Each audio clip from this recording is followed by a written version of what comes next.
Coming up on the college football postgame show powered by Ram, Les Miles, BJ, and I show you the biggest shakeups on this busy Saturday right after this message and a word from your local station. CBS Sports presents the college football postgame show powered by Ram. And welcome to the college football postgame show powered by Ram. I'm Adam Zucker. A reminder, tonight on CBS at 8 Eastern, it's game 2 of our SEC doubleheader.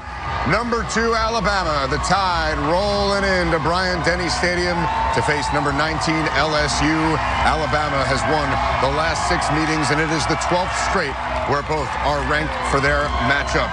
A lot of Alabama fans thought they should be number 1, but in the game you just saw, it was number 1 Georgia over South Carolina, 24-10. I'm joined by Les Miles and Brian Jones. So, Coach, did Georgia live up to the number 1 ranking for you? I don't know. I think what they have to do is stay right where they're at. I think they played a very quality South Carolina team that could throw it and run it, played some good quality defense.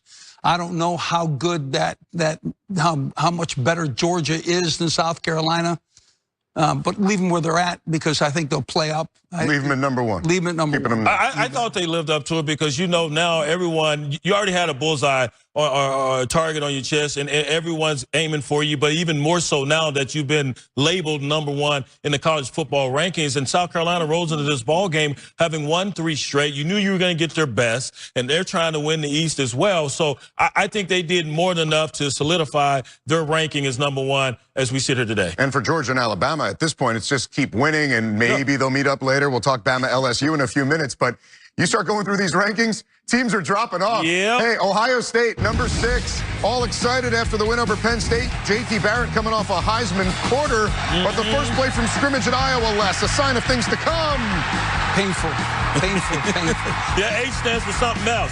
Hurtful feelings, Coach. Amani Hooker there with the interception. Here, look, trickeration, unusual formation. The punter, Colton Rastetter, to Tyler Kluber for the touchdown. J.T. Barrett, as you mentioned, 1 interception coming in this ballgame. How about 4? A career high 4 on the day for J.T. Barrett. Iowa scored 31 straight now. It could be their largest margin of victory ever against the Buckeyes. You saw Urban Meyer. Meanwhile, Penn State, Michigan State, both coming off losses. Ryan Lewerke, bam, to Felton Davis III. The Tide at 14. This game was delayed for 3.5 hours at one point because of lightning. L.J. Scott giving Sparty the lead. B.J. Trace McSorley's thrown some picks. He also had a man wide open. Yeah, 3 picks on the afternoon for him as well. Then he finds DeAndre Tompkins for the go-ahead score. Maybe headed to overtime in this one. Oh, Michigan State had overtime last week. James Franklin never beaten a ranked team on the road. Oh, did we have Bedlam, Coach? 76 points in the first half. You get Rodney Anderson going in here to put the Sooners up 11, but both quarterbacks with 3 touchdowns before halftime, Les. The 38-38 at halftime, I promise you, both arms were sore. the officials' arms were sore from signaling touchdown. Justice Hill. Meet. Coach, you were right about Bullet, that horse there for Oklahoma State. He may be out of gas. We're wearing him out, baby. Our Sooners have the lead now by 3. Just kicked a field goal. What's a field goal? What's a punt in that game? What's a field goal? Clemson, number 4, nearly lost to NC State last year. B.J. Ryan Finley trying to make sure they do it this time. That's right. Off a loss, Louisville thumped them a year ago when they couldn't close it out versus Clemson. Clemson clawing back in this one, and then let's take it to the house. Tavian Feaster, 8 and 9 yards. Get that head back. Get that lead back, Coach. You seen that a time or 2, right? They got it back. It's a 10-point lead. NC State with the ball with a 4th and goal. Don't put your head in your hands yet. All right, number 3, Notre Dame against Wake Forest. Brandon Wimbush. Get used to seeing this. He's not going to pass. He's not going to pass.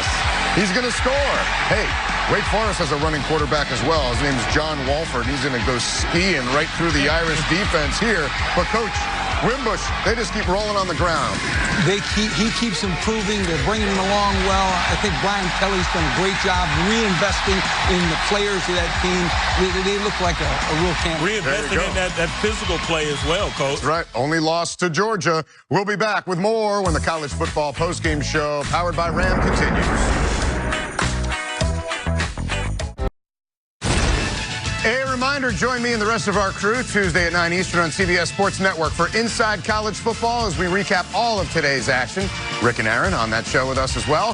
NFL coverage on CBS kicks off tomorrow at noon Eastern with the NFL Today in its 50th season. Then it's doubleheader action. Many will see the Broncos and Eagles, followed by the Chiefs and Cowboys. All right, now to the day in the SEC. This has been a wild day, period. Auburn and A&M, the visitor has won every matchup since A&M came to the SEC. And Auburn was already leading when this happened. Nick Ruffin blocking it. Malik Miller pounces on it. Auburn takes the lead. And Coach Jarrett Stidham was on point today. This is a guy that can really, he brings balance to a run attack that Gus Malzahn uses, and really it's made a difference in there. And we will see them as they go to that Alabama game later on in the season. Oh, yeah. And Georgia has to go to their place next week. They win by 15. 5-4 now for Kevin Sumlin. Meanwhile, Mississippi State got more than they wanted to deal with here. In a visit from UMass, Nick Fitzgerald goes in, BJ. It's got nasty. Yeah, it did get nasty. A little targeting call here by Leo Lewis. He's ejected from the ball game. And then I'm not so sure about this one. Actually, it was Jonathan Abram that drilled Comas. This is Leo Lewis. I'm not so sure that should have been a target call, but Mark Whipple, the head coach of UMass, didn't take kindly to that. He said, Mr. Mullen's controlling the dog. The second one was not called targeting, but you can see the bad blood boiling. And meanwhile, Florida goes to Missouri after the mutual parting of ways with Jim McElwain. And Randy Shannon takes over, puts Malik Zaire in there, coach, and he throws this pick. Missouri dominated this game. Yeah, and Missouri is a very, very good offensively. They have nice concepts. That's an RPO we just saw, off a run fake. If you're not operating on all cylinders, you'll find yourself behind against Missouri. They found themselves behind. Vandy gets a non-conference win. Arkansas is trailing to the Chanticleers, who are 1-7, and Ole Miss is leading Kentucky, which is big for Georgia fans. If that holds up, the Dogs clinch the East today. Meantime, game 2 of our doubleheader. Number 19 LSU and number 2 Alabama about 60 minutes from now. The Tide has won the last 6 in the series. The SEC West, still a lot of games before that thing gets settled. Coach, what are we looking for at kickoff here tonight? I'm looking for a heck of a football game. It's going to be 21 points. Somebody's a 21-point favorite. Not in this one. Just going to be a heck of a game. I think it's going to be tight as well. It's going to be a close ball game, one of those snot bubble games. Coach, you've been in those in the trenches. Someone probably just threw up their dinner, but that's all right. Enjoy this ball game. LSU is going to have at least 150 yards rushing and force 3 turnovers. Darius Geis going to have to do a lot more than Leonard Fournette last year, for sure. All right, Les Miles with us throughout the night. We'll step aside for now. Thank you for watching the College Football Postgame Show, powered by Ram.